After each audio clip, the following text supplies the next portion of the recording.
మొత్తానికి ఈ cabinet decisions చర్చనీయాంశమవుతున్నాయి. మరోపక్క సూపర్ 6 కి కూటమి ప్రభుత్వం ఎగనామం పెట్టినట్టే అంటూ కూడా వార్తలు వస్తున్నాయి. ప్రముఖ దినపత్రికల్లో కూడా మనం చూస్తూ ఉన్నాం. ఎట్లా విశ్లేషిస్తారు? క్యాబినెట్ డెసిషన్స్ వాళ్ళు ఇచ్చినటువంటి మాటలు వాళ్ళ ప్రకటనలు చూసినప్పుడు జగన్ ఎఫెక్ట్ చాలా సీరియస్ గా పనిచేస్తా ఉంది. జగన్ ఎఫెక్ట్ ఎందుకు పనిచేస్తా ఉందంటే రెండు కారణాలు. ఒకటి, ఈ మధ్య కాలంలోనే రైతులకు సంబంధించి యాక్టివిటీ చేశారు. అదేవిధంగా విద్యుత్ ఛార్జీల పెంపు పైన చేశారు. బహుశా జనవరిలో ఫీజు రీఇంబర్స్మెంట్ చేస్తున్నారు. అంటే డైరెక్ట్ గా ప్రజలకు సంబంధించిన సమస్యలు. ఇక్కడ చంద్రబాబు గారు ఎందుకు ఒత్తిడికి గురవుతున్నారంటే, నేరుగా జగన్ ఏ పేరుతో వస్తున్నాడంటే, ఎన్నికల్లో హామీలు ఇచ్చి అమలు చేయకుండా మోసం చేశాడు అనే పేరుతోనే జగన్ మన ప్రజల్లోకి వెళ్ళేదానికి నిర్ణయించుకున్నాడు. ఇది ప్రభుత్వానికి అర్థమైపోయింది. నన్ను చంద్రబాబు గారిని టార్గెట్ చేయబోయేది జగన్ దీనికని. అది చాలా మందికి ఒక అనుమానం రావచ్చు. చాలా సందర్భాలు అధికారంలో వచ్చేవాళ్ళు ముందు హామీలు ఇస్తారో తర్వాత ఎగ్గొడతా ఉంటారు. ప్రతిపక్ష నాయకుడు ఆందోళన చేసినంత మాత్రాన ఇది ఏం భయపడుతుంది ప్రభుత్వానికి? ఖచ్చితంగా ఆంధ్రప్రదేశ్ లో పరిస్థితి వేరు. రెండు కారణాలు. ఒకటి, జగన్ అనే వ్యక్తి అధికారం వచ్చిన తర్వాత ఒక క్యాలెండర్ ని ప్రకటించి ఒక అలవాటు చేశాడు ప్రజలకి. ఈ పద్ధతిలో జనవరిలో ఇది, ఫిబ్రవరిలో ఇది, మంగళవారం ఇది, బుధవారం ఇది చెప్పడం పాటు దానికి ఒక వ్యవస్థను ఏర్పాటు చేసేసినాడు. గ్రామ సచివాలయాలు, వాలంటీర్లు ఇచ్చి, అంటే ఒక వ్యవస్థ పద్ధతిగా వ్యవస్థలు. ఆయన మీద ముద్ర కూడా ఏంది? బటన్ నొక్కుతావు, జనం డబ్బులు వేస్తావు, ఇంతకుముందు నువ్వు చేసేది ఏంది? ఇది ప్రతిపక్షాలు చేసిన విమర్శ కూడా మొత్తం మీద జగన్ కి ఒక క్రెడిబిలిటీ ఏం తెచ్చిందంటే, ఇతను చెప్పిన మాట ప్రకారం సంక్షేమ పథకాలు అమలు చేసినాడు. దాంతో విభేదించేవారు కూడా యాక్సెప్ట్ చేస్తారు. కానీ అదే సందర్భం ఇదొకటి పనిచేస్తా ఉంది. రెండో పాయింట్ ఏంటంటే, ఎన్నికల్లో జగన్మోహన్ రెడ్డి ఆయన మేనిఫెస్టోని పక్కన పడేసి చంద్రబాబు మేనిఫెస్టోతో తిరిగినాడు. ఇది సాధ్యం కాదు, చంద్రబాబు గారు అమలు చేయలేడు, 14లో ఎటు చెప్పినాడు, 19లో ఎటు చెప్పినాడు, జరగదు, మోసపోవద్దండి అని ప్రజలు చెప్పినాడు. దానివల్ల ప్రజల్లోకి ఏ వెళ్ళింది? ఈ గ్యారెంటీ అయితే చేయడు, ఆయన అయితే చేస్తాడేమో అనుకుని జగన్కి నష్టం కూడా జరిగింది కొంత. కానీ ప్రజల మైండ్ లో రిజిస్టర్ అయిపోయింది, చంద్రబాబు గారు అమలు చేయడంట అని. ఈ రెండు ఇప్పుడు గిర్రుమని మోగుతున్నాయి ప్రజలకి. అమలు చేయలేదు మాట వాస్తవమే కదా, ఆ రోజు జగన్ చెప్పాడు కదా, జగన్ ఉన్నంతలో చేసినాడు కదా. ఇది మెదిలితే ప్రజల్లోకి పొలిటికల్ గా చాలా పెద్ద డ్యామేజ్ అయిపోతుంది అధికార పార్టీ. ఇది గమనించిన అధికార పార్టీ. మన రైతులు పెద్ద ఎత్తున రావడానికి కారణం ఏంది? రైతు భరోసా. రైతు భరోసా జగన్మోహన్ రెడ్డి గారు పద్ధతిగా ఇచ్చినాడు. మనం ఆ పద్ధతినే ఎటకారం చేసినాం. 3 సార్లు ఇచ్చినావు, కేంద్రంతో కలిపి ఇచ్చినావు అని చెప్పేసి మనం ఏమి ఇవ్వకుండా ఆపేసినాం ఈ 1 year. దాంతో రైతుల్లో ప్రభావం పడింది. తల్లికి వందనం ఆయన 1కి ఇస్తే మేము 2కి ఇస్తామని చెప్పారు, 3కి ఇస్తా ఉన్నారు, 4కి కూడా ఇస్తా ఉన్నారు. ఎవరికి ఇలా ఈ 2 పథకాలు ప్రభుత్వం మీద ప్రెజర్ పడింది కాబట్టి సూపర్ 6 అమలు నుంచి తప్పించుకుంటే బూమ్ ర్యాంగ్ అవుతుంది అని గమనించారు. సూపర్ 6 అమలు కోసం ప్రయత్నిస్తున్నట్టుగా ఒక ప్రయత్నం స్టార్ట్ చేశారు. ఇంకో పక్క భయం ఏంటంటే, డబ్బులే ఉన్నాయి, అమలు చేయాలని ఆశించడం తప్పలేదు, కానీ డబ్బులే ఉన్నాయి.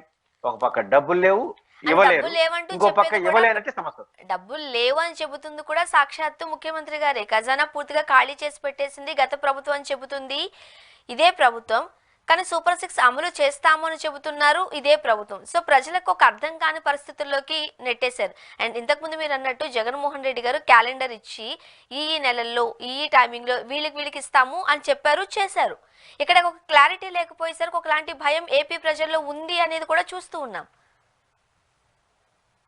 ప్రజల్లో కన్నా తెలుగుదేశం ఎక్కువ భయపడిపోతాం. రెండు ఉన్నాయి. ఒక పక్క డబ్బులు లేవు, అమలు చేయలేరు, కానీ దీని నుంచి తప్పించుకుంటే రాజకీయం చేయలేము, రాజకీయంగా నిలబడలేము. ఈ భయం కూడా ఉంది. భయము, పరిమితి రెండు ఉన్నాయి. అంటే ఒక పక్క పరిమితి ఏంటి? డబ్బులు లేవు, పరిమితులు ఉన్నాయి, చేయలేడు. కానీ చేయలేమంటే అప్పుడు 6 నెలలు ఏం చేసినారు? ఇవి చేయలేకపోవడం కారణం జగను సరిగ్గా ధ్వంసం చేసేసినాడు, నాశనం చేసినాడని చెప్పినారు. కానీ ఇది జరిగేటి కదా, వర్కౌట్ అయ్యా. ఆయన నాశనం చేసినాడు, తర్వాత ఆయన ఓడించేసినావయ్యా, నీ సంగతి చెప్పు అని ప్రజలని పరిస్థితి వస్తాను.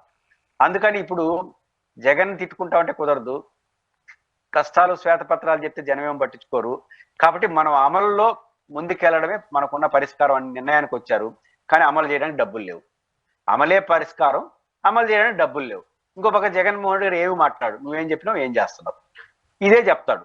అందువల్ల ఈ ఒత్తిడికి గురయ్యి మనం తప్పించుకోవడం కుదరదు కదా, అమలు ప్రారంభిద్దాం. అందువల్ల ఏం చేశారు? ఆ తల్లికి వందనం ఎప్పటి నుంచి ఇస్తారు?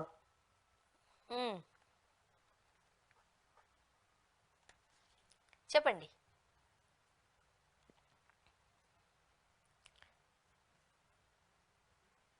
సార్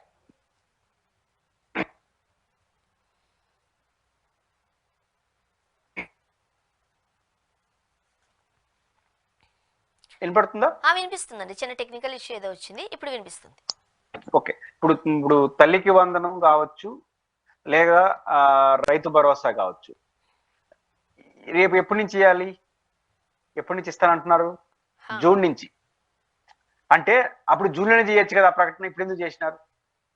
అంటే ఒత్తిడికి, అంత ఒత్తిడికి గురైపోతున్నారు. మేము తప్పించుకోవట్లేదు, ఇస్తాం ద్వారా, కాకపోతే ఎప్పుడు ఇస్తామని హామీలు కల్పిస్తూనే ఇచ్చేటప్పుడు ఇవ్వడం. అంటే జూను జూలై మాసంలో ప్రారంభమయ్యేదని ఇప్పుడు నుంచి మొదలెడుతున్నారు. ఇప్పుడు క్యాబినెట్లు ఎందుకు ఆమోదించాలి? రెండోది, ఇప్పుడు క్యాబినెట్లో ఆమోదించేదానికి విలువ కూడా లేదు. ఎందుకంటే ఇప్పుడేం బడ్జెట్ అలొకేషన్ లేదు కదా. బడ్జెట్ అలొకేషనే క్యాబినెట్ చేయాల్సింది. నువ్వు మార్చి తర్వాత, అంటే రేపు అసెంబ్లీలో బడ్జెట్ పెట్టిన తర్వాత కొత్త బడ్జెట్ వస్తుంది. కొత్త బడ్జెట్ లో చేయబోయేదాన్ని ఇప్పుడే ఆమోదిస్తాను, ఇప్పుడే మాట్లాడుతున్నారంటే అంత ఒత్తిడికి గురవుతున్నారు. కాబట్టి మేము అమల్లోనే ఉన్నామని ప్రజలకు చెప్పే ప్రయత్నం, కన్విన్స్ చేసే ప్రయత్నం ఒకవైపు చేస్తున్నారు. ఇంకోవైపు డబ్బులు గుర్తొస్తున్నాయి కదా, అందువల్ల కత్తెరలు పెడుతున్నారు. అదేం కత్తెర?